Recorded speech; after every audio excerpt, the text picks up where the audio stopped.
Greetings, brothers and sisters, and comrades, and everyone else in between. Welcome to this pilot episode, if you like, of the Evening Moon podcast. We're still working out a name for it because that's quite shit, but we're not sure if it's shit enough to be good. It's quite funny. It's quite funny. The reason it's called the reason we're toying with the idea of the Evening Moon is it's the opposite of the name of the newspaper for which both me and my co-host Stephen Sweeney, or Steve Sweeney as he probably prefers to be called. Yes, definitely prefers to be called. Both work for. I can't remember if I said this already, but my name is Ben Coles. I'm the web editor at the Morning Star. And Steve, who are you? I've got a mouthful of biscuit, which I just popped in at the most inappropriate moment. But yes, my name's Steve Sweeney, and I'm the international editor for the Morning Star. Fancy. Yeah. And so we've been thinking about doing a podcast for absolutely ages, but now we're going to hopefully actually do it. So briefly, what we're hoping to do is bring a couple of stories, either from the newspaper or stuff that's trending around in what they call the mainstream media, and give it a bit of a Morning Star, a bit of a leftist angle onto the stories. So the first story we're going to talk about is the front page on this Monday's Morning Star newspaper, which was the headline was, "Did the US build ISIS missiles that hit British soldiers?" So Steve, tell us about the story. Okay, so this story came from an incident that happened in Syria over the weekend near Deir ez-Zor in the north part of Syria. And it was announced that 2 British soldiers were seriously injured in an ISIS rocket attack. Now, Syria is a quagmire. Syria is a very complex, series of events that are happening there with various different countries involved. You've got obviously Russia who are in Syria at the invitation of President Assad's government.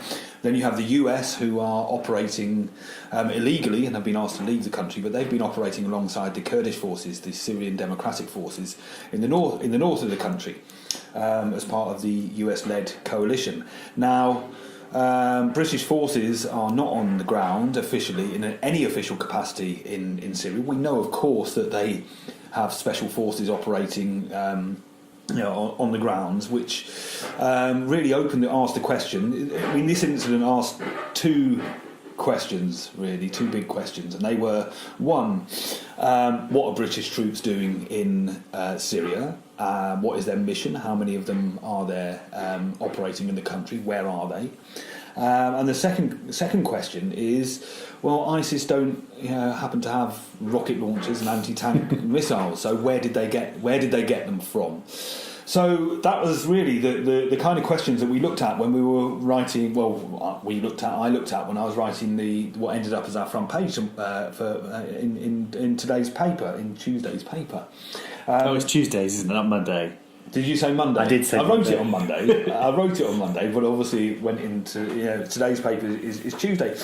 So and it followed comments from the former ambassador to British ambassador to Syria, Peter Ford, who said, well, look, the only weapons of this type that the jihadists have are those that were sold by the US to the so-called moderate rebels.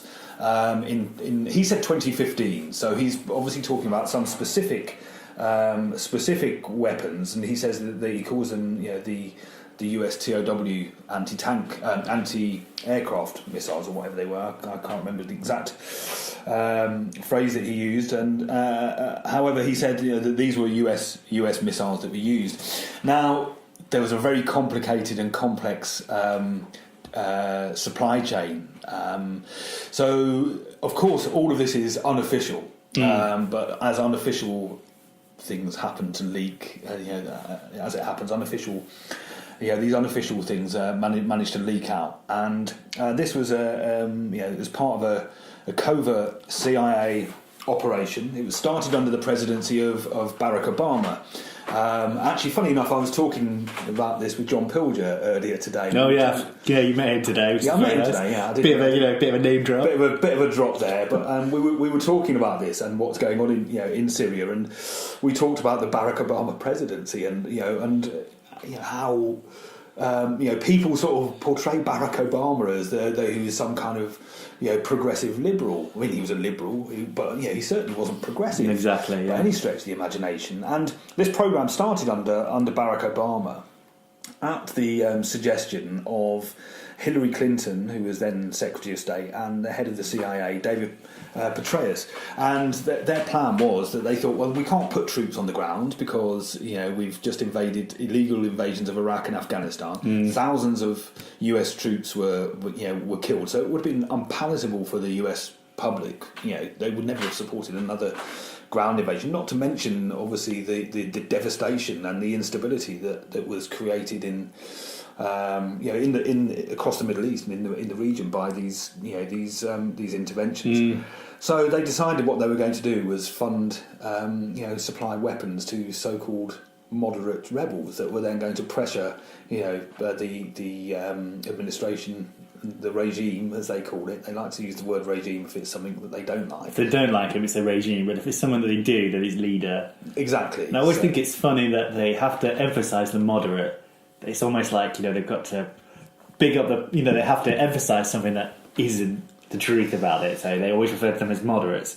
When we heard a lot, no Western journalists could get into Syria with these moderates, could they? So I think the ones that tried ended up getting killed.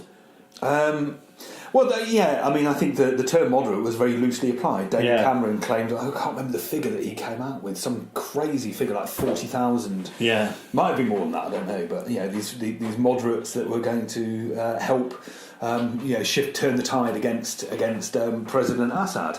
And of course, this turned out very quickly to be absolute nonsense. I mean, it didn't take much investigation. In fact, a quick Google search by Mr. Cameron would have probably revealed that they didn't exist. So what they were talking about, in fact, were jihadist organisations. And I mean, there's a book that everyone should read, and I hope I'm going to get the author's name right. It's Mark Curtis, and it's Secret State, and it goes on. It talks about Britain's involvement in the Middle East. It's focused on Britain, which is really interesting because everyone usually focuses on the US, but it focuses on Britain's role since the Second World War, I think, or maybe before, and the involvement of the Brits in the Middle East and how they have historically funded jihadist groups to stop either left-wing groups or just generic nationalist groups like in Egypt. Yeah. And maybe you can call them a generic, I don't know. Anyway, they funded jihadist groups to destabilise these governments that wouldn't sell their natural resources to the West. Of course. And that's why they wanted to get rid of Assad. But one thing we should maybe talk about, one thing we could talk about, it's not to sound serious now, are we? Yeah, a little bit. One thing we could talk about is whenever not you personally, but whenever one reports on Syria, maybe it's not so much these days, it appears to have died down, but a couple of years ago, every time you write a story that doesn't follow the same narrative that the other newspapers or the other media outlets are doing, if you go against the Western narrative, you're immediately termed an Assadist. That's you sound like an sadist to me, Steve. Are you an sadist? Well, I mean, it's not. The Western media take a very kind of in many ways they operate as another arm of the Ministry of Defence and just toe the government line, and the government's policy is the removal of Assad. The US's line is the removal of Assad, but that's a big problem. And it's a big problem for them, and that's because Assad is not going anywhere. Assad actually has popular support within Syria. The Syrian Arab Army are they've fought an 8-year. People say it's a civil war. It's not a civil war. They've been attacked and invaded, so it's not. It's incorrect to term it as a civil war, in my opinion. But the Assad government has won victory after victory against the jihadist groups. As they're sweeping them aside, they're finding evidence of US supplied and Western supplied weapons in former jihadist positions, and this is quite well documented. It's if you care to look, you can find this detailed information. Not so much. In the press here, although of course one of the best pieces of journalism, and one of our best journalists is of course Robert Fisk, whose writing at times is is beyond. It's exceptional stuff, and he manages to get on the ground and find out what's going on from not from he's actually there reporting from places like Douma, for example, where he found very little evidence to back Western claims that there had been a gas attack by President Assad's forces, he sort of blew the lid on that really. In a way, but of course, then instead of taking he's an award-winning journalist. He's an amazing journalist. He's a fantastic journalist. One of a dying breed, really. Investigative journalists or people that are on the ground like him are one of a dying breed. And but because he didn't follow the narrative, of course, then he's branded like a conspiracy theorist, Assadist, and all of these kind of terms that this mud that is flung at him, when it was in fact a very good report. And they couldn't counter what he was saying, and he was actually speaking to people on the ground, which nobody else seemed to do. Nobody else was doing that kind of work. But I think just to come back to this story, I think the interesting thing about the weapons, the weapons chain, is this sort of secretive operation, that had been going on for sort of nearly 6 or 7 years. Trump scrapped it, ironically. He said that it's time for it to come to an end. I mean, he's not any sort of great progressive liberal. It was because they realised it's not working. It's not working. Then Assad isn't shifting. He's winning. Retaking control of the country. But this secretive kind of stuff makes you sort of wonder, what exactly is happening? What don't we know about? Because the British government, the Ministry of Defence, of course, deny or refuse to confirm or speak about any operations by special forces. There was a group allegedly found in April last year, a group of British soldiers. I don't know the numbers. They didn't give the numbers, but they said a group of British soldiers who were found captured by the Syrian army outside Damascus, and they claimed, there was a claim in the media, in the Middle Eastern press at the time, that was saying that they were part of a NATO operation that was going to start a ground invasion and overthrow Assad, but it was going to be prior to their ground invasion. There was going to be missile attacks launched. They named Israel and Jordan as potentially being involved in this as well.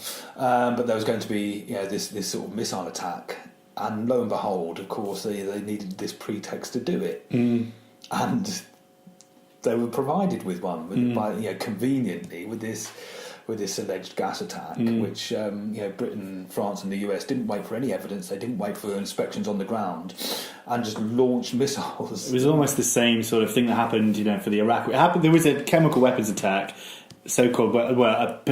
There was claims of a chemical weapons attack in 2018, and exactly the same in 2017, wasn't it? And it was pretty similar to the Iraq War. Weapons of mass destruction, evil, horrible person. I mean, I'm not saying Assad isn't, but I mean this dictator or this leader of a country who's a threat to the entire world. But Saudi Arabia isn't. Neither is Azerbaijan. Neither are any other friendly autocratic governments. But then you have obviously the issue of Turkey, and this is obviously a subject very very close to me, and they're never they're now in a position where the US have withdrawn, or they say they're withdrawn. I don't. It's not. They're not really. It's a withdrawal, but not a withdrawal. Yeah, it's weird.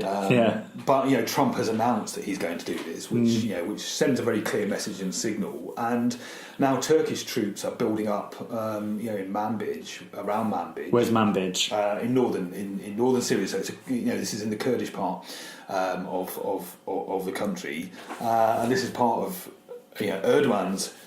He's accused of waging a genocide against the Kurds, and this is he's already invaded Afrin with utter impunity. I mean, this is this was in January last year, so a year ago. He allied with the Free Syrian Army and jihadist groups, invaded the peaceful city of Afrin, and basically overran the city. Drove out the Kurdish population. The ones that he didn't drive out were killed, some quite brutally. These were extrajudicial killings, beheadings. There was allegations of a chemical attack actually on Afrin by Turkey. in April, I think, March or April last year. And the Afrin Health authorities released detailed documents, detailed reports, video footage of of people in the hospital, and they said, please come and carry out an inspection. And you can see how these people have been, this chemical attack occurred, yet there was nothing, no response, not even a murmur. In fact, Washington said he probably didn't do it. He being President Erdogan, they probably didn't do it. That was it. That was their only comment. So Turkey is allowed to, because Turkey is a NATO ally, NATO's second largest army, and they say, well, Turkey has a right to protect its borders. From who? From what? Everyone has a right to protect their borders, but Turkey wasn't being invaded. In fact, Turkey was an invading force, and Turkey, has consistently been accused of allowing ISIS fighters and jihadists to cross from Turkey into Syria just recently, and it's mentioned in the front page that there was video footage that showed a convoy of 250 vehicles that were allegedly being allowed to cross into Syria, into Aleppo, western Aleppo. I think I remember reading stories that might have been Patrick Coburn or Robert Fisk. It was one of those two, I think, was writing about Turkey buying oil from ISIS. Well, this is. It may not have been either of those two. It could have been Patrick Coburn, possibly. Anyway, but this is a story that is fairly well documented, actually. And again, they've never been able to shake off these allegations, and it involves Erdogan's son-in-law channeling oil from. I think they've done it in a clever kind of way. So through a third party via ISIS to another organisation that then channel it through to Turkey from Iraq. These are. If we talk about Turkey's relationship with ISIS, we've got a whole other show because there are all sorts of allegations. I've personally spoken to people that have been held in a friend of mine who was held in a sports hall, and he was the only Kurdish prisoner, and he was held deliberately with more than 200 ISIS fighters. This is in Ankara, and he said that eventually they were released. So these people were just released out onto the streets of Ankara. When I was at Çankaya on the border of with Syria, they called it the most dangerous town in Turkey. Driving down the road called the Jihadi Highway. Is that what it's called? That's what, not officially, but that was his nickname. And it was a fairly very interesting experience. But just across the border was Tel Abyad, which is now threatened once again. But the ISIS fighters were known to be crossing from Akçakale across the border into Tel Abyad. They'd been using Turkish hospitals to patch up their war wounds, and using the hotels and the restaurants for a bit of R&R, and then going back across the border. I asked the mayor of Akçakale. I managed to get an interview with him unexpectedly, and he was talking about a terror state being built across the border, but he meant the Kurdish forces, the YPG, because their flag was flying in the background, the British and the Americans. When I asked him about ISIS, he said, "Well, we had good relations with them." He said, when they were in control, we had good relations with them. So, their relationship is an interesting one. And of course, the Cumhuriyet newspaper uncovered, Turkish intelligence services allegedly taking 2 truckloads of arms across the border that were bound for jihadists there. Now, instead of praising them for their work in uncovering this, Erdogan said that the people that publish this story will pay a heavy price, and Can Dündar, who is the editor-in-chief, or was the editor-in-chief of Cumhuriyet, was sentenced to, I think, 5 years in prison in his absence. He's been forced into exile. So it's like the most journalists in jail than any country. Any other country in the world, they describe it as an open prison for journalists. Which is brilliant, isn't it? And they're a key ally of the West. Exactly, a key ally, particularly Britain. Particularly Britain, who the only European country to invite Erdogan to on a state visit during last year's last year's election campaign, and Theresa May praised him for his efforts in fighting Kurdish terrorism. Great. in a press conference, I have to say, in a press conference that I was blocked from, banned from going to. Were you too radical for those press conferences? I don't know. I mean, I'm an international editor of a national daily newspaper. One of my specialist subject areas is Turkey and the Middle East, but particularly Turkey. I had been phoning them 3 times a day, Downing Street's press office, 3 times a day every day, asking about the press conference and to be accredited. And surprise, surprise, when it came to it, no, they wouldn't. I wasn't allowed in. But I think I would have been able to ask some fairly awkward questions. I would have thought, which is probably why I wasn't added to the list. I think. Well, we managed to join back to the story that we originally started on. You got an awkward question on the front page of Tuesday's paper. Yes, that's the awkward question is, were these US supplied missiles that injured British soldiers? And it appears incredibly likely that they were. I mean, this kind of complex chain of supply chain involved, as we were talking about this scheme set up in 2013, whereby what would happen, and it seems to be illegal, perhaps, and we'll leave that one. Leave people to make their own minds up on that. But the supply chain was complicated because arms were bought by the US and Saudi Arabia, and under this program, and they were bought from East European EU member states. And the manufacturers from these countries, and they were bought through private companies who held government contracts. So, but there was a 2017 study by the Conflict Armament Research Organisation who track arms shipments, and they said, well, actually, they were probably supplied to these moderate rebels, these groups, in breach of contract, because after they're bought, they're not. There was probably something that stipulated that they shouldn't be transferred. But anyway, they were, and they also found that the anti-tank weapons that they'd sent, that were sent to these rebel forces, they found their way into the hands of ISIS less than 2 months after they left the warehouse. So, ISIS got ISIS, and there's always the questions around with ISIS: where do they get their funding? Where do they get their weapons from? How do they manage to drive around in brand new Toyota vehicles everywhere? Who was supplying these? Who was supplying them with these? With this equipment?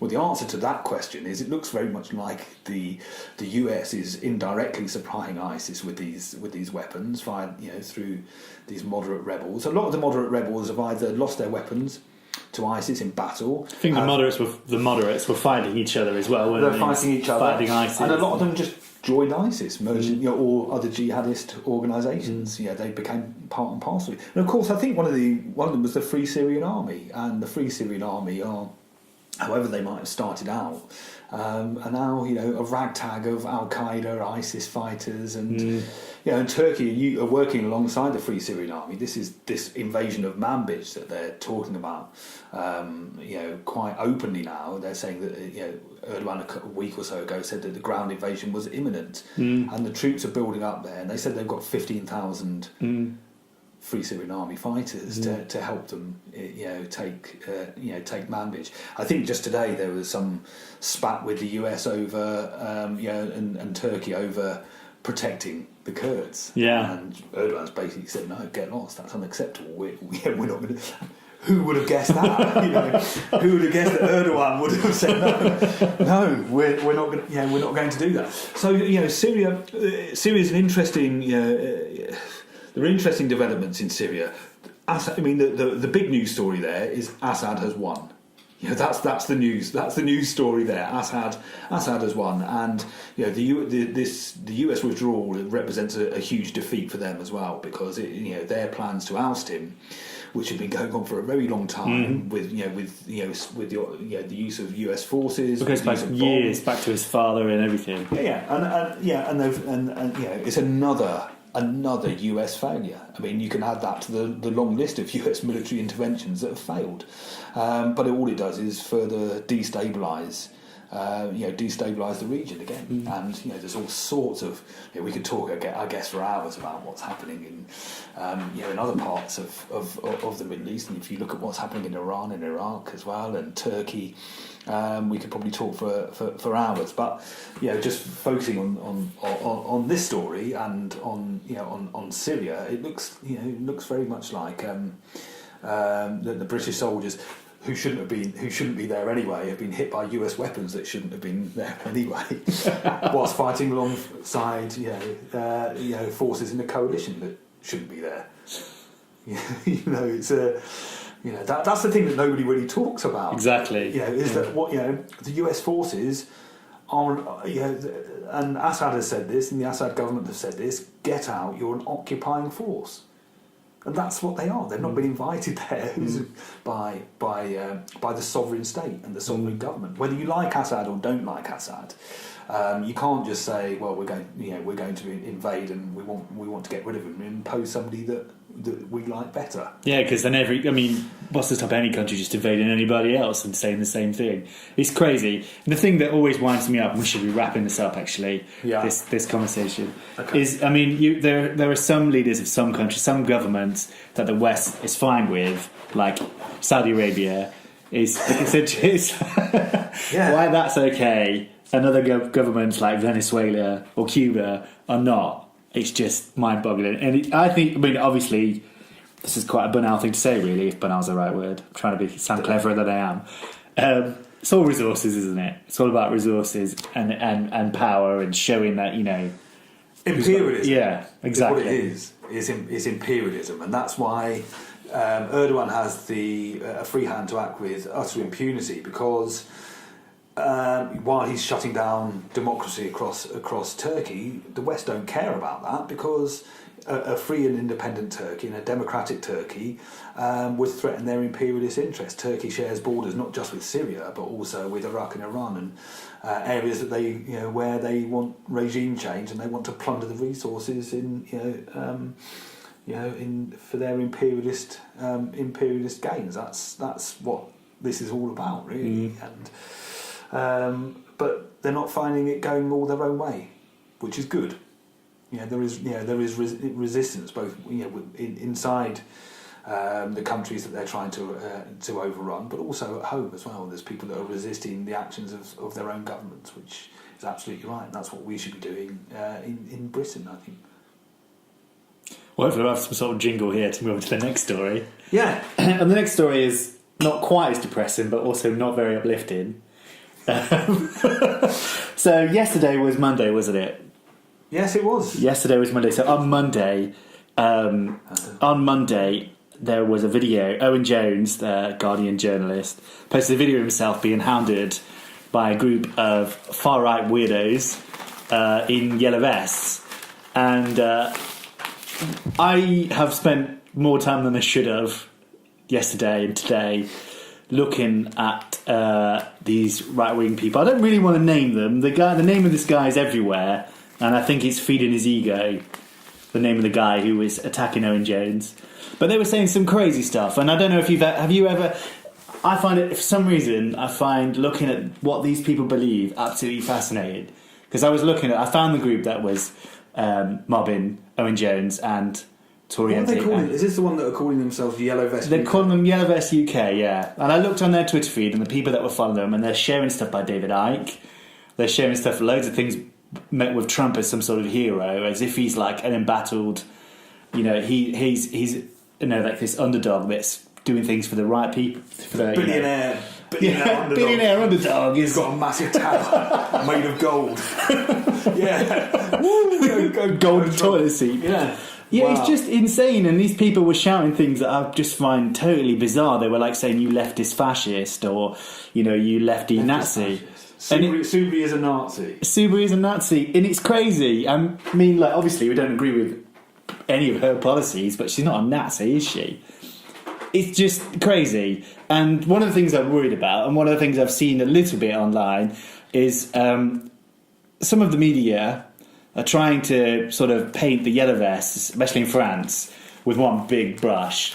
And so these morons, these Yellow Vest UK, they are, they're muddying the waters and they're helping, in effect, they're helping the media portray the whole movement, this Yellow Vest movement, as one big right-wing fascist movement. And they've just... Yeah. I mean, there's so much to say about it, but you have written quite a lot on the Yellow Vests in La France. Le Gilets jaunes. Le Gilets jaunes. Oui, monsieur. So, tell us a bit about how it began and all that. Well, I mean, I think the Gilets jaunes movement started in November, and it was initially kind of a protest against this so-called environment tax. Emmanuel Macron, the neoliberal French Did you president. say Emmanuel Macron with a French accent? Oui, I did, yes. Emmanuel Macron. Macron. It was good though, wasn't it? It's all right, yeah. Très bien.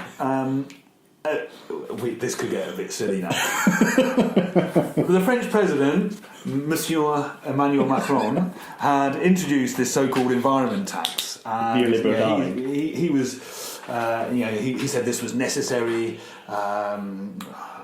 Goodness knows why he said it was necessary, but he said it was necessary, and what it amounted to was this fuel tax, which would have hit, of course, people that the working class would have been hit the most hard by this, and of course agricultural workers, farm workers that use lots of, would also have been hit. So people were pretty pissed off about this. I mean, it's like when I remember reading about this originally and thinking, oh, this sounds good, having a fuel tax. You want to start, you need to be taking steps to, battle climate change, but obviously there's nothing to stop the real polluters of the planet, like the big corporations that are selling oil. And Macron couldn't care less about give a fuck. He passes it on to us morons. Yeah, of if course. we were French. And so people were pretty angry, and November, I think the 17th. I'm plucking that out of the air. That would be amazing if I'm correct that it was November the 17th. Sounds about right. I think it was anyway. But in November, 8 weeks ago,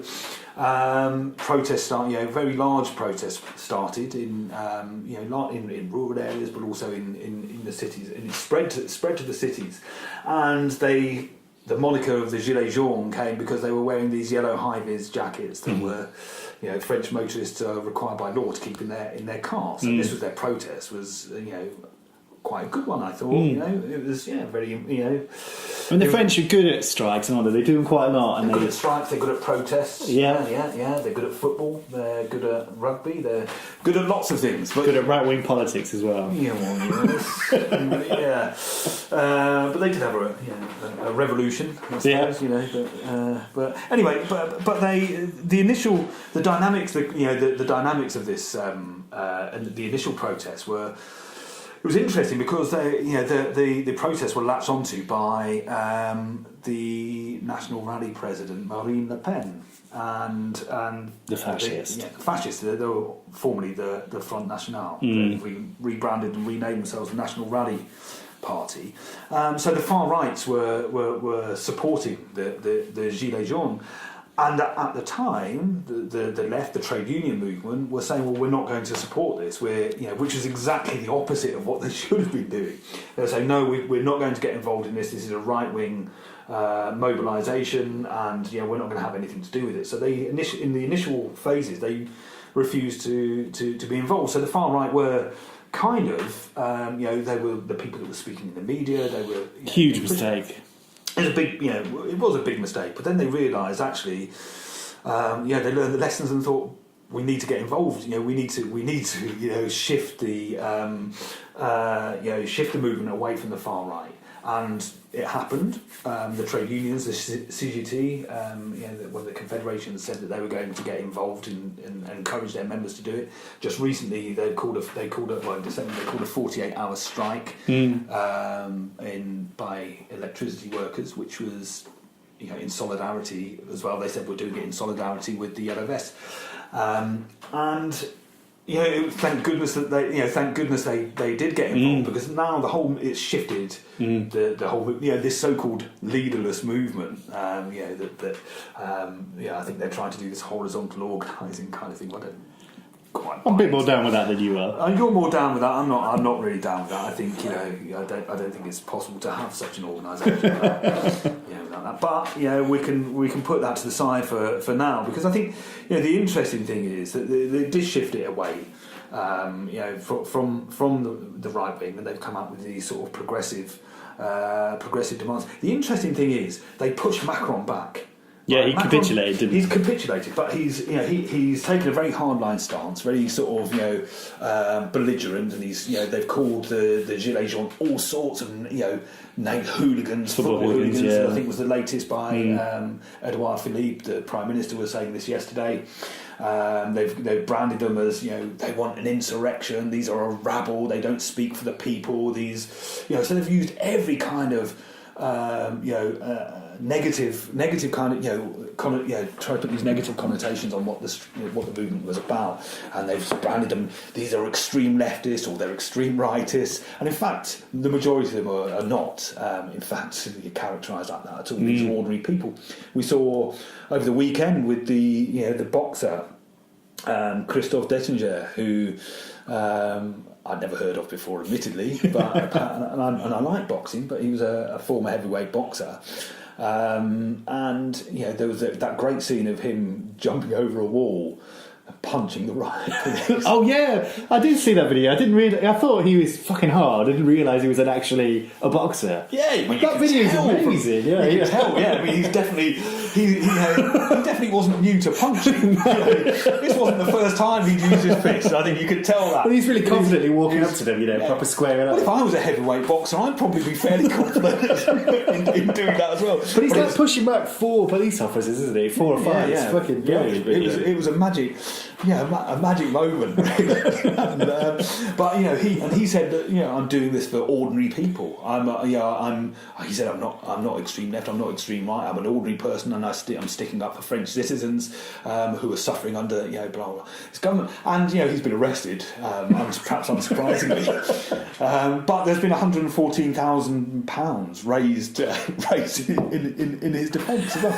So I mean, this is interesting. I mean, so he pushed back the riot cops, but the movement itself has pushed back Macron, and this is a real test of Macron's presidency, because he's already proved deeply unpopular with these reforms to the public sector, the selling off of the railways, attacks on public sector workers, that he's going to sack thousands and thousands of nurses and health professionals, health workers, attacking people's pensions, all of these neoliberal reforms that have caused general strikes and whatever. But this movement now is he's really on the back foot. So he's had to come out with all these concessions, like pausing or scrapping, but pausing really the fuel tax, offering a rise in the minimum wage.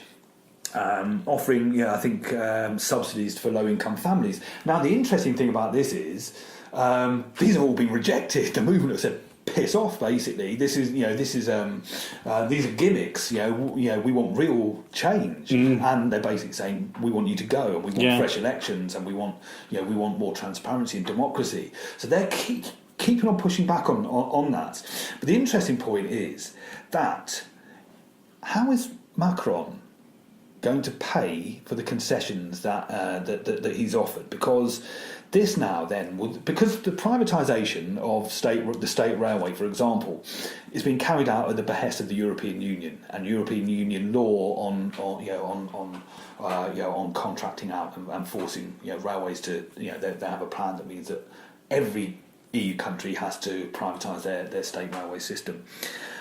Now, Macron is a big fan of the European Union. However, his concessions will bring France into direct conflict with the European Union, because it will mean that France's budget deficit will exceed the EU limit, which the EU have a limit of budget deficit of 3% of GDP. Now, under these concessions, it's estimated that it will break that. If they're accepted and he pays for it, then it's going to go over to 3.2%. Before that, it would have dropped to 2.8%.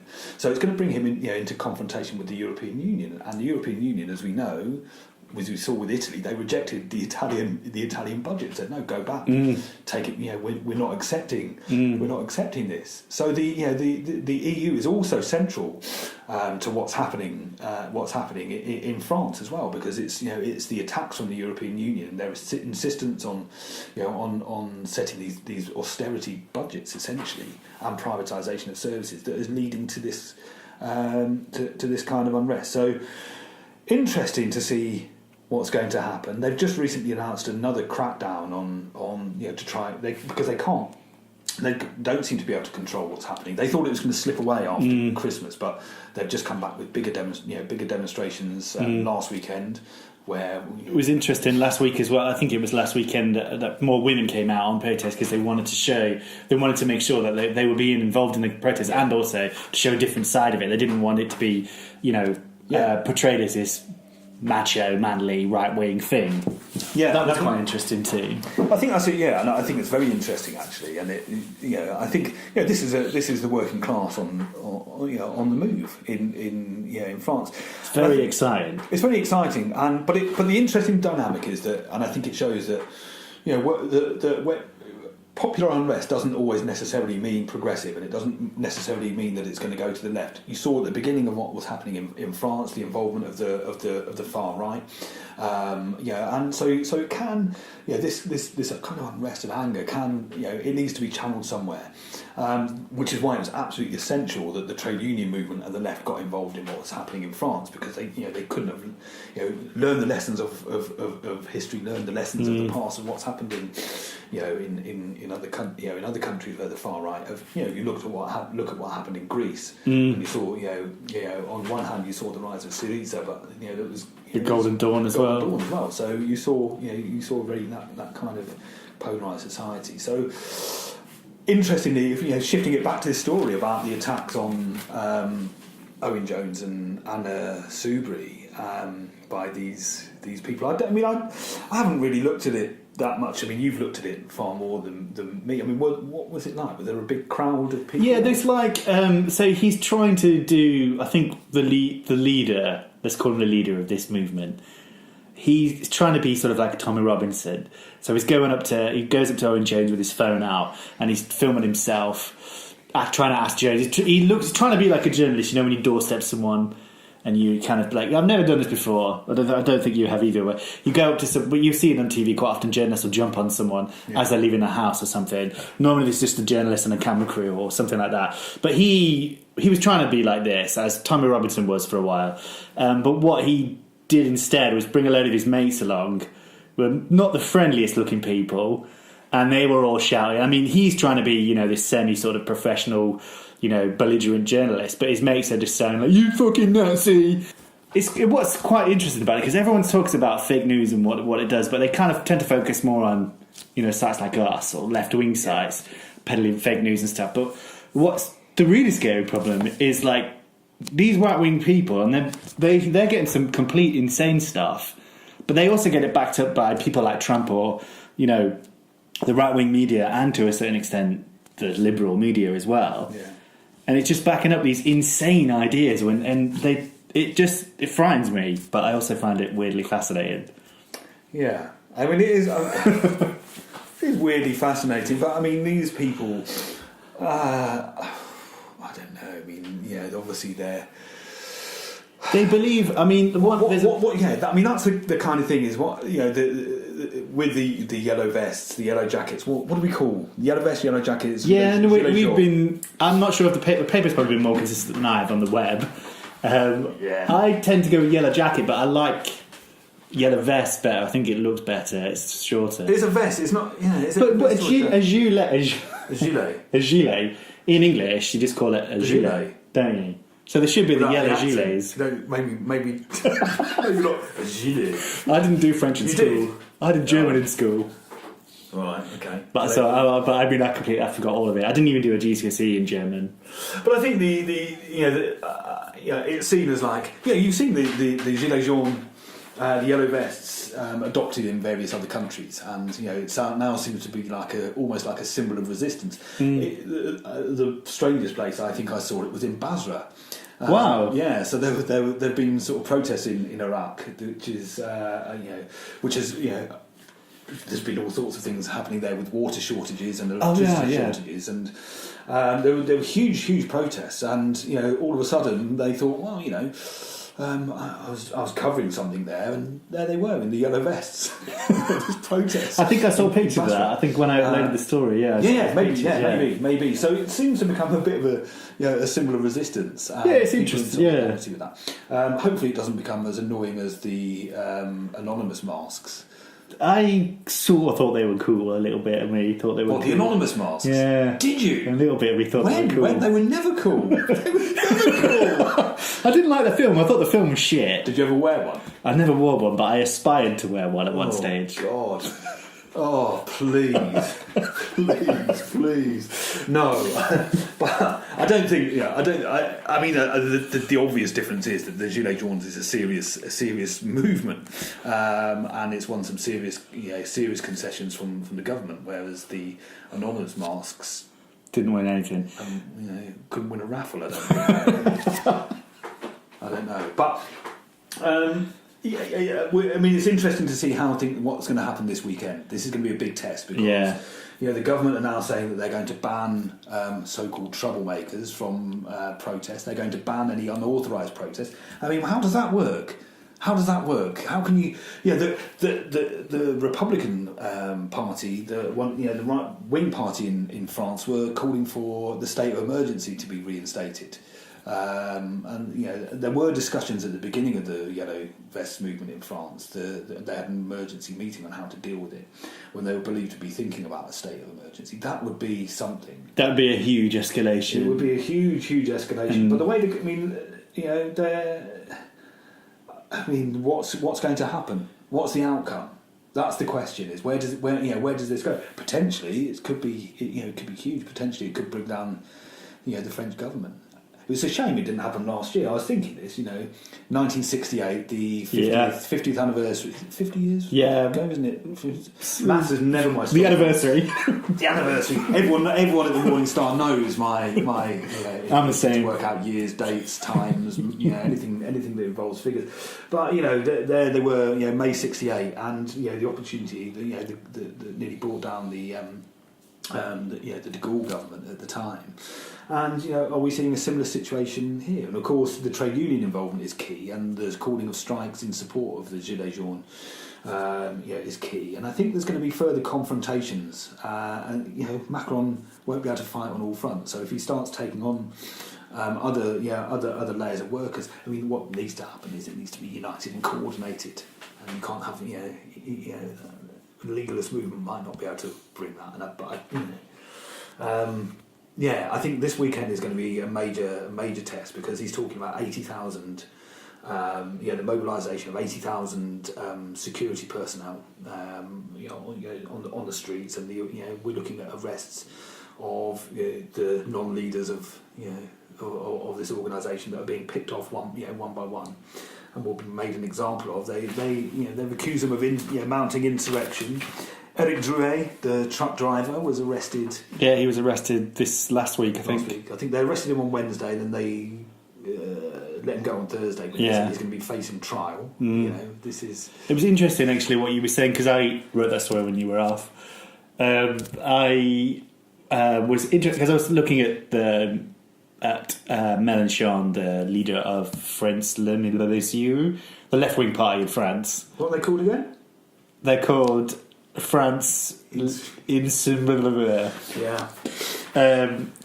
Anyway, the left-wing party of France. He was saying it's interesting because it looks like there's a tug of war over this Drouet guy, Eric Drouet, over who he supports. I think Le Pen was like, "Yeah, he supports us," and then Mélenchon was like, "No, he supports us." And I hope, and I think he probably is veering towards Mélenchon, this Eric Drouet. I'm not sure, no idea. But it's interesting, this tug of war over the movement there. Yeah, I mean, he could become a figurehead, I guess. I mean, if he goes on trial whilst this is still going on, then it's going to be an interesting one. And of course, the right and the left both want to, will want to claim him because it's them that they want to see themselves as the leaders of this movement. And Marine Le Pen, they've been wiped off the face of this. They're the right wing. Far right have been attacked on the demonstrations. They've been physically removed and beaten. So, this is by other members of the Yellow Vest. So, the left and the trade unions mobilising is very important. But this weekend, what's going to happen? Last weekend, we saw a mechanical digger smashing into a government compound. That was brilliant. Bonjour. Amazing. They don't fuck about. We'll give them that. But now, are these new measures going to be enough to quell the movement? I think not.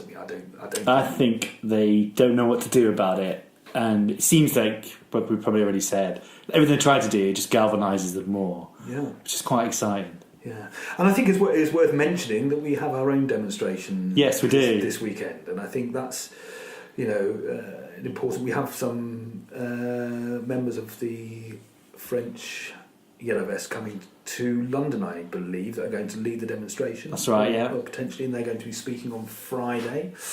But also, organised by the People's Assembly, the anti-austerity organisation. She worked for once. Full disclosure. Yeah, full disclosure, and I'm still technically a National Committee member. Ah. Yeah, so and I was national officer for them, but supported by the Morning Star. Yeah. And so they've called a demonstration for this Saturday, which is in the spirit of the Yellow Vests, but also calling for a general election. That's another thing we have. Another topic we didn't really get onto is we've got a government here that's in all sorts of difficulty, lots of trouble. Yeah, lots of big trouble. That's another discussion for another time. We should begin to wrap this podcast up, so we'll hopefully have a jingle here. Are you when you say that? Are you actually going to, in editing, put a jingle? I could put an editing in, or another podcast I listen to that I used to listen to that's not around anymore. It finished. One of the things I loved about the podcast is they made their own jingles in between sections. They used to make noises, which I think is cool, but we might sound like twats doing that. I think it could be a little bit shit. It could be a little bit insensitive if we're talking about like a massacre somewhere. The next story. Yeah, I think that's not. Yeah, I think that's. We ought to perhaps maybe think about that. Perhaps some of our listeners might recommend a nice. Yeah. A nice. Won't be amazing if this ever gets popular and anyone else ever listens to it. Someone send it in their own tunes and we could use their music. Yeah. That would be fucking cool. It would be cool. I've got a musical instrument upstairs now. Yeah, you do, and so do I. I can't play mine though. Yeah, I can play mine, but terribly. What I'm hoping to do in this section of the show as we wind it down is to get questions from the listeners. Hopefully serious questions and ridiculous ones. So I would like to ask a ridiculous question to you this week. To me? To you, yeah. I mean, I might chip in, but the ridiculous question is, what's your favourite pickled food? I already know the answer to this. Well, now, I know you know the answer to this. My favourite pickled food is a pickled egg. The pickled egg. The pickled egg is there's many reasons for it. Tell us the revolutionary benefits of a pickled egg. The revolutionary benefits of a pickled egg. I mean, it's just... It's the whole... Ben's laughing because he can see my face. And, I'm just imagining eating a pickled egg now. And, oh my goodness me, it goes back to childhood. It was a nice childhood treat when you used to go and get a chippy tea. You'd like 10p for a pickled egg. My view is that pickled eggs should be one of the only foods that's sold in pubs as well, by the way. The only food that's sold in pubs? One of the only food items that's sold in pubs. One of the only food items, along with pickled onions. I think you can have pickled onions, maybe a ham sandwich, maybe a cheese sandwich, or a roll. What about a vegan sausage roll?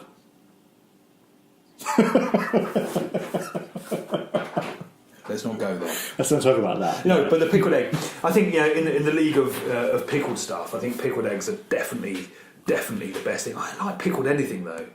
Pickled gherkins. Pickled gherkins are good. Pickled gherkins are good. Pickled onions are amazing. I love pickled onions, but I think my favourite, going back to my childhood, are olives. Yeah, I like them. I never think of olives really as pickled foods, but they are, though, aren't they? They're definitely love them, pickled. but I They're don't- so good, though. They are, but You can't- if you get the big Spanish ones, they're massive, and they take ages to eat. Kurdish and or so vinegary, it's delicious. the best, of course, I have to say that. But the good thing is we've just come out of Christmas, and one of the best things about Christmas, you know, There are no how good much- things about Christmas. Everything about Christmas is good. I love it. Christmas is counter-revolutionary. No, I know I'm a communist, but yeah, Christmas is still my favourite time of year. I absolutely love it. I embrace it in its fullness, and I've had a wonderful Christmas. Yeah, last Christmas was probably my best ever Christmas. But one of the good things about it, one of my favourite things, is you can sit and eat a jar of pickled onions or pickled eggs, and nobody thinks you're weird. You sit there and eat a whole jar, and no one thinks you're weird. No, Christmas. Sorry, I switched off for a second then. It's the Christmas thing, wasn't it? It's the Christmas thing, yeah. No, but you can sit and have a whole jar of pickled onions over Christmas, and nobody, you could like eat a pickled egg at like 10 o'clock in the morning, and nobody would bat an eyelid because you're probably doing it with like a can of Guinness or something as well. The only time you can possibly do that without looking weird. If you did it in the summertime, if I came down and found you, in the kitchen at 10 in the morning, drinking a San Miguel and eating a pickled onion, I'd ask some serious questions. But Christmas. You can do it, you get away with You it. can do it, it doesn't matter. You can do what the fuck you want. It's absolutely fine. Yeah, it's absolutely fine that you're doing that. So yeah, that's the beauty of Christmas is you get to indulge in more pickles and pickled stuff than you would normally. Well, I think that's a good time to wrap this thing up. Probably. Let's, just before we finish, let's do some flagrant self-promotion. If people want to follow you on social media, let's say Twitter, how could they find you? Do you know your Twitter handle? Yeah, do you of course know I do. Of course I do. I'm Go not on. like that's not that bad. I thought you might try to be cool enough to pretend you don't know what it is. What? Is that cool? Is it cool to pretend you don't know? I don't know. It's probably not very cool just telling people about it anyway. But No, tell us mine is at Sweeney Steve. So that's at Sweeney, SWEENEY, Steve, STEVE. And they can find your words in the Morning Star as well, can't they? Pretty much every day, apart from the one day you're off a week. Yeah. One day? We had 2 days off, but so we never print on a Sunday. Oh, yeah. We don't work on a Saturday. It's confusing working for a newspaper. If you want to follow me, you can follow me on Twitter at Colesy, and that's COWLESZ, because I'm cool. In the 90s, it was cool to have a Z at the end of your name. Was it? Yeah, I mean, you weren't a child in the 90s, so you were an adult, full-blown adult. I was not. You don't know what it was like to be a little kid in the I was 90s. a teenager in the 90s. Were you? I thought you were a teenager in the 80s. I was a teenager in the 80s as well. And I write for the Star quite frequently, but not every day. But you can find me doing the headlines on the Star. I don't know why I'm telling you that. Anyway, If you popped into the office, you'd find it doing the headlines. right. Thank you very much, comrades. If you've listened to this all the way through, you deserve a medal. Let us know what you thought of it. Cheers. Bye.